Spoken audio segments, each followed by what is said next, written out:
All right, Larry Krueger here at Levi's Stadium from the Pig and a Pickle Krug Show with a little 49er video recapping Friday down here in Santa Clara. And of course, we're brought to you by Pig and a Pickle, the best barbecue in all of Northern California. Check them out. They're in Emeryville. They're in Corte Madera. They're open 7 days a week from 11 a.m. till 8 p.m. or until they run out. Pig and a Pickle. Go say hi to Damon and Mary. Tell them that Krug sent you. And this video is also brought to you by Sharp Corner Sports Cards and Collectibles. They're at 205 Cypress Avenue in Pacific Grove, California, along the Monterey Peninsula. Go say hi to my friend Anthony Catania. He's at 831-521-5264. Well, Niners getting ready for a Week 1 Monday night showdown. The New York Jets are going to travel across country. Aaron Rodgers at quarterback. He has not played since Week 1 of last year, and he only played 4 snaps Week 1. So over the last 2 years now, he's basically got 4 snaps going back 2 seasons and did not play a single snap in the preseason.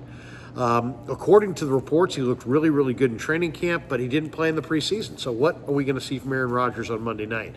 Talking to Nick Sorensen today, it was pretty clear that the Niners had to be very creative in finding film on the Jets. I mean, think about it. If you're going to prepare to play the New York Jets, what film would you watch? Would you watch the film of last season where they had Zach Wilson running that offense? Okay, you could prepare for Nathaniel Hackett by watching what Zach Wilson did last year in that offense. Do you look at Aaron Rodgers from last year where he didn't play last year? He played in 4 games. Okay, well, how about the preseason this year? No, you can't look at that because teams on average played their starters 10% of the offensive snaps this year, and Aaron Rodgers did not play a single snap in the preseason. So, you know, I think Sorensen was pretty honest with us when he said, hey, you know, we had to get kind of creative when we were trying to figure out what films to watch. I'm sure they looked at some films from last year to get a feel for Nathaniel Hackett and the offense the way it's called without Rodgers. Some from Green Bay, probably going back a few years to take a look at what Rodgers looked like then. And then you just do a really good evaluation of the personnel that the Jets have, from Alan Lazard to Garrett Wilson to Breece Hall, and just prepare for that, for the personnel. But I thought that was really interesting when Sorensen today was talking to us.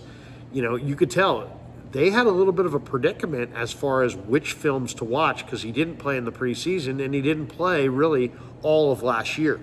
Now, the biggest concerns for the 49ers coming into this game, you know, there's probably a few, but one, health-wise, Trent Williams, Christian McCaffrey, and Brandon Aiyuk all have returned to practice.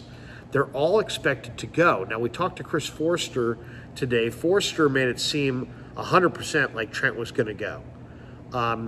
And I think Trent is going to go. I do think there's a chance that Jalen Moore could spell him. But even that, Forster said, you know, it's hard to picture, you know, we're playing this important game. It's Week 1, and I've got Trent Williams, you know, bike riding, you know, on the sidelines, trying to stay warm between series. He goes, I have a hard time picturing how that's going to work. In other words, don't bank on that. It sounds like Trent Williams may gut it out and play the whole game. Brandon Aiyuk, on the other hand, I'm sure they'll try to limit him a little bit. Christian McCaffrey today said he's a full go. He's battling a calf/Achilles injury, which is always a little scary anytime you're talking about a player of CMC's magnitude and you attach the word Achilles to it. But that's the reality. But he looks great on the practice field. He's moving incredibly well, and he's a go Monday night. I asked him as much, and he basically said, I'm going to be there Monday night. You know, other injuries for the Niners, Dre Greenlaw is out. Talanoa Hufanga has got a knee issue. He was one of the players that was limited today in practice. There's a chance that Hufanga is going to go. If he can't go, George Odom's going to start at safety opposite Jair Brown. And Sorensen said, man, they're fully confident in Odom, despite the fact that he's a career special teamer. He's had some good film this summer that he played in the preseason and in practice as far as from scrimmage. So unless Hufanga guts it out in Week 1, and I don't think he's going to, Expect George Odom to start opposite Jair Brown. As far as who was limited today in practice, Aaron Banks was limited with the pinky finger, Isaac Orendo with the groin, Hufanga with the knee, Jawan Jennings with an ankle, and CMC with that calf/Achilles injury. But it sounds like the big guys are all going to go. Trent's going to go, Aiyuk's going to go, CMC's going to go. How much they'll all play, that's all TBD. At halftime in this game, the great Frank Gore will be headed into the 49er Hall of Fame, third leading rusher all time. All I got to say is Frank has, I used to joke with Gary Rednich, Frank Gore's twice the human being that we are, because he tore both his ACLs in his right and left knee at Miami before he ever played. And one down in the NFL, he'd already ripped out both ACLs. And Gary used to laugh about that. But Frank Gore, one of a kind, man. Unbelievable. Third on the all-time list. He's headed to Canton. He's one of the special players who'll be honored Monday night, and justifiably so. Couple other things that are kind of interesting. Yatir Gross-Matos and D. Winters today both were working out on the side, trying to rehab, trying to get back. Winters is trying to come back from an ankle, Gross-Matos from a knee. I doubt either plays on Monday night. I don't think we're going to see Winters, and I don't think we're going to see Gross-Matos on Monday night. Chris Forster sounded very, very, very confident when he was asked about Trent Williams playing, so you can almost bank that that's going to happen. Nick Sorensen did indicate that Mooney Ward and Demo Lenore will be outside in the base defense, and I think you're going to see Ward and Yadam outside with Lenore playing the slot in the nickel. So that's what you can expect to see there. And Brock Purdy was asked about, how concerned he is about the lack of reps he may have had this summer with Brandon Aiyuk, and just kind of downplayed it. Nah, not a big deal. Don't think it's a big deal.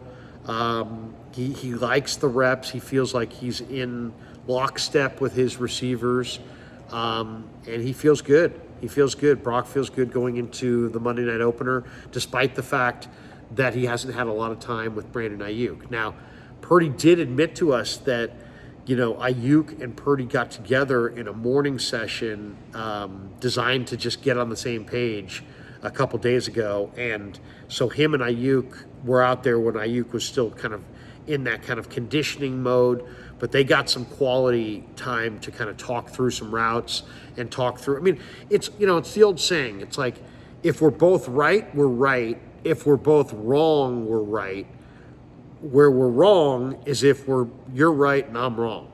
So in other words, as long as Aiyuk and Purdy are on the same page, and that's why that time together on the practice field, even if it's just one morning going over certain plays and certain things, tendencies and things that Brock wants to see on a certain route. Maybe Brandon has a way he likes to run a certain route. When all that communication gets hammered out, that's when a quarterback and a receiver are on the same page. But these guys were really good last year. This is one of the NFL's best connections. Purdy to Aiyuk. They've had plenty of field time in the past, and we'll see how long it takes them to get on the same page.